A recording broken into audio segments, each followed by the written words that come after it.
지금 극복하지 않으면 평생 끌려다닐 문제.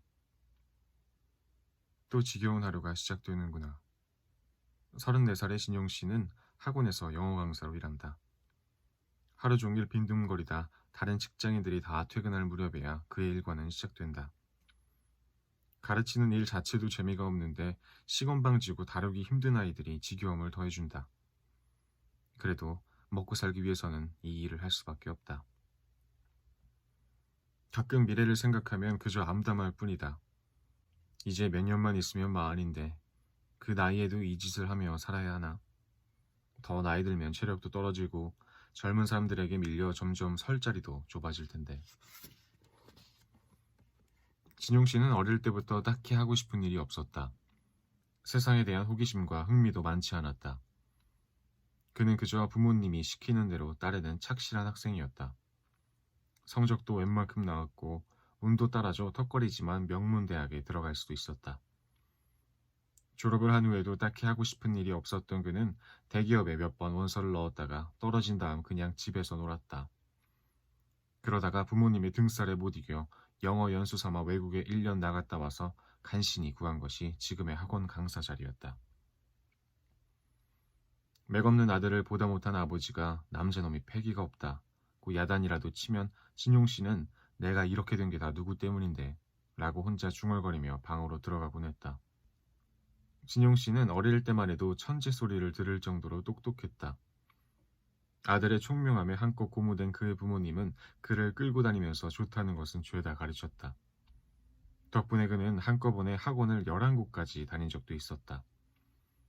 그러다 한 번은 학원 가기 싫다고 떼를 쓰다가 아버지로부터 호되게 매를 맞고 한겨울에 속옷만 입은 채 집 밖으로 쫓겨났다.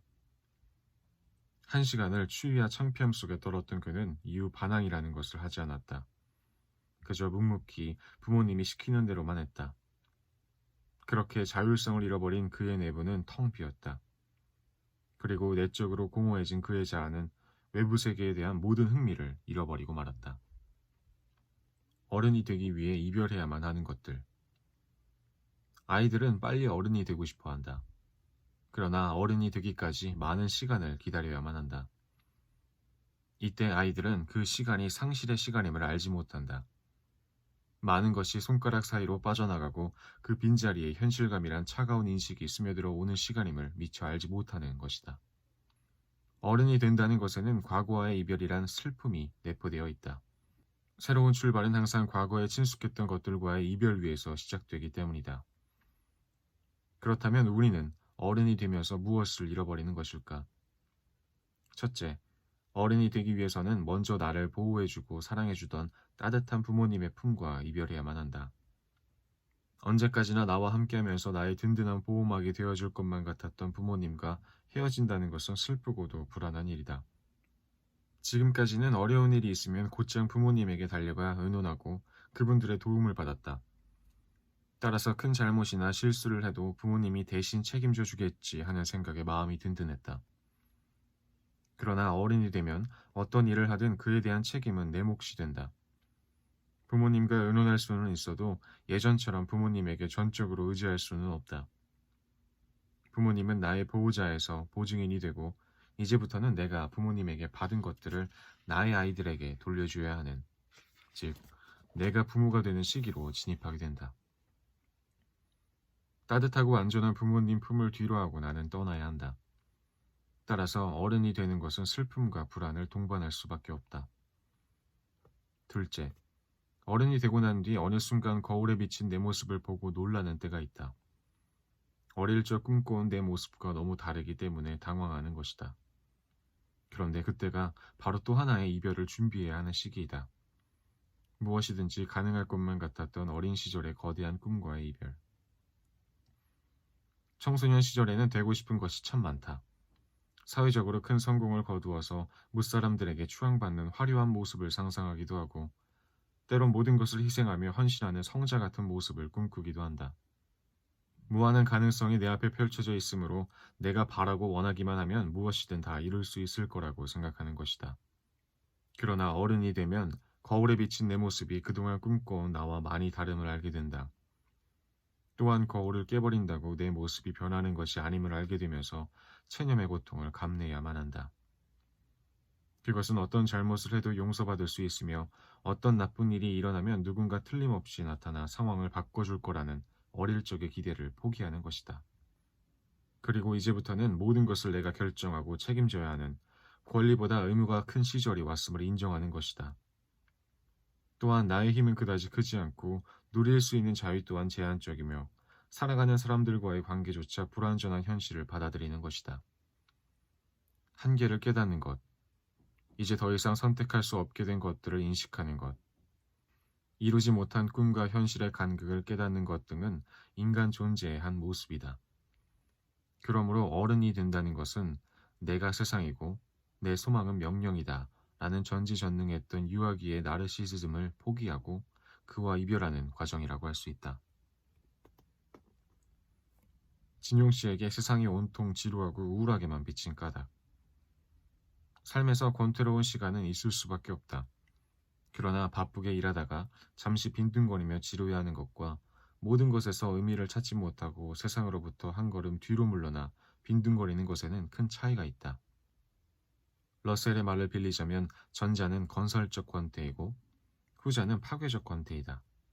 정신 분석에서는 파괴적 권태를 이상적인 것의 질병이라 부른다.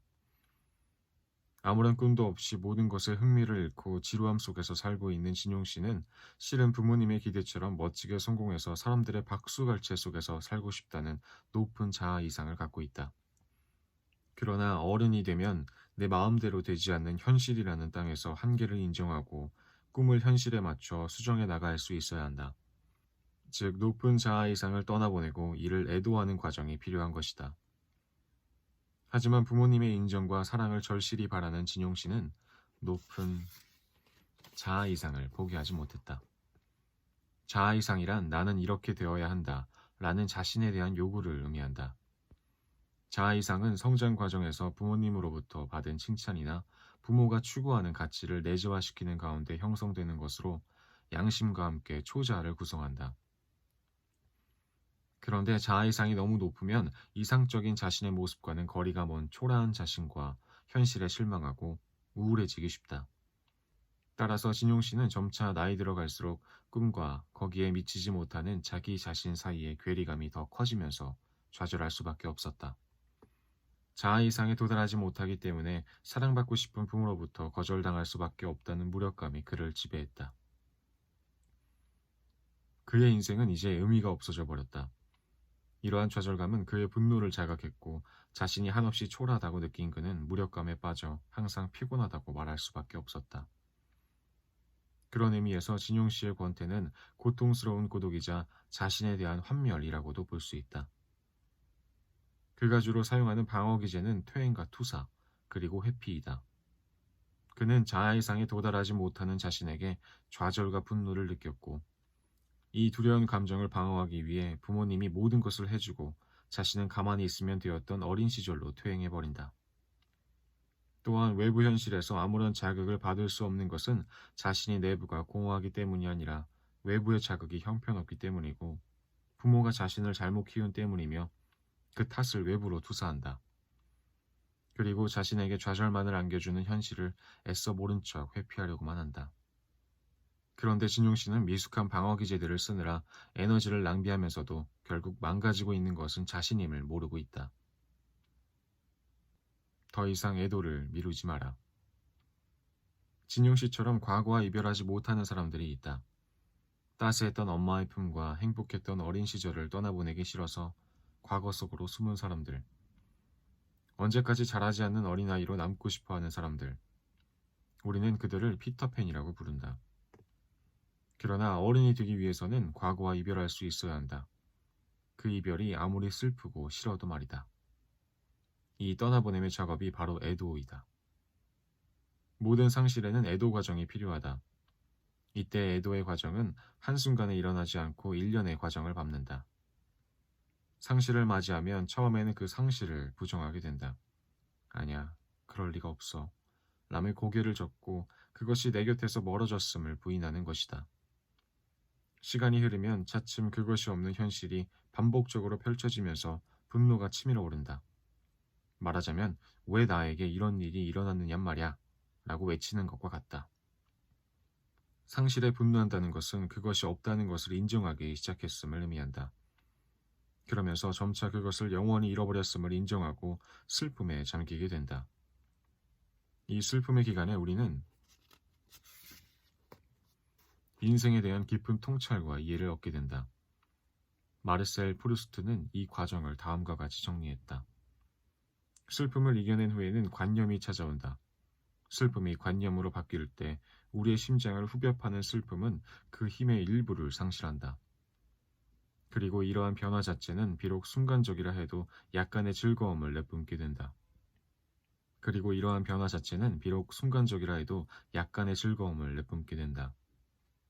이 과정이 끝나면 우리는 비로소 잃어버린 것에 대한 추억을 내면에 깊이 간직한 채 새로운 만남을 향해 출발할 수 있게 된다.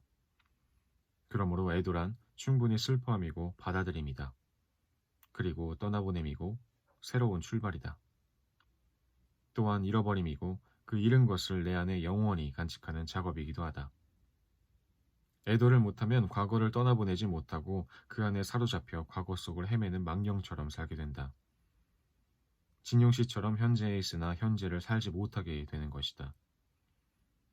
그러나 다시는 그 시절이 돌아올 수 없음을 인정한다고 해서 과거의 추억이 다 사라져버리는 것은 아니다.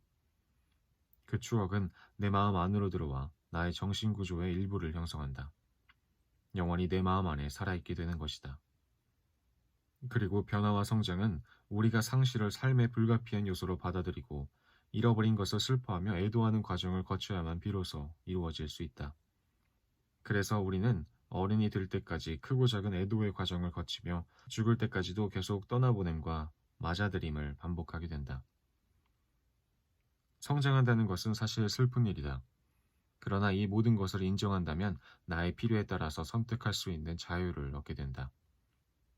그러므로 이제까지 부모님의 말을 잘 듣고 시키는 대로만 열심히 해왔다면 지금부터 해야 할 일은 부모님과 이별하고 어린 시절과 이별하는 것이다. 과도한 이상이라는 쇠사슬에 꽁꽁 묶여 고통당하지 말고 이제 그만 그것들을 훌훌 떠나보내고 새로운 인생을 두 팔 벌려 맞이하라.